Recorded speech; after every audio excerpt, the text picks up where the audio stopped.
Andremo qua su. C'è una piccola passeggiata da fare qui in un sentiero un po' poco battuto, ma Federico lo conosce molto bene. Stiamo cercando di raggiungere il nuraghe.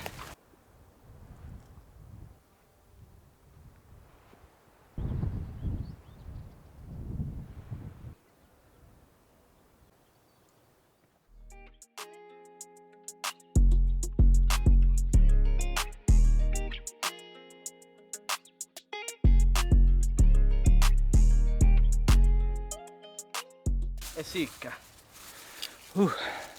Là. Vabbè, il disboscamento del nuraghe lo tolgo. Siamo sopra un proto-nuraghe bellissimo, qui a Sinai.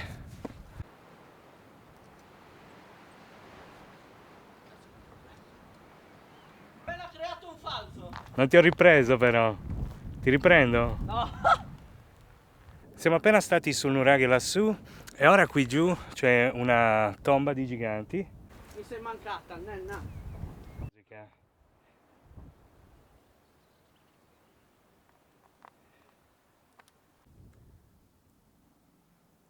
Guardate che bello, ovviamente manca la copertura, però si vedono belle queste rocce lavorate.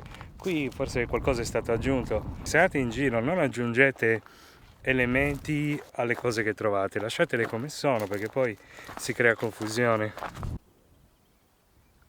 Se vuoi possiamo salire anche a Brunco, Sì, È vero. Tommy, dalle 5, falle vedere la lingua. Tommy, fatti 5.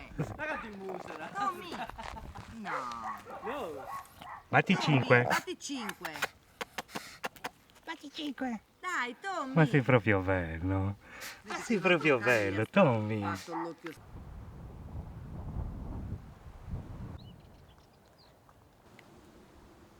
Quella è una bellissima casa, purtroppo è abbandonata là dietro. Stiamo salendo verso quell'area lì. Sono le 7 di sera, sta per fare buio, dobbiamo muoverci.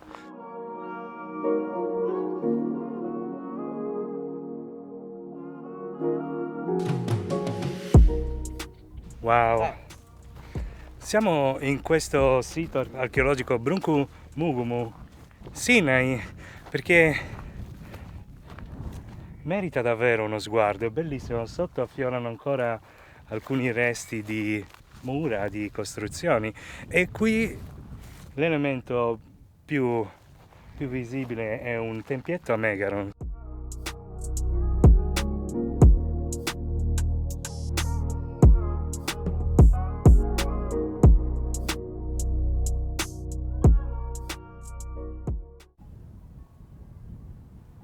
Questa è la storica baita di Sinai. Qui si veniva da piccoli a prendere il gelato. Adesso peccato è andato perduto. Magari un bel centro culturale.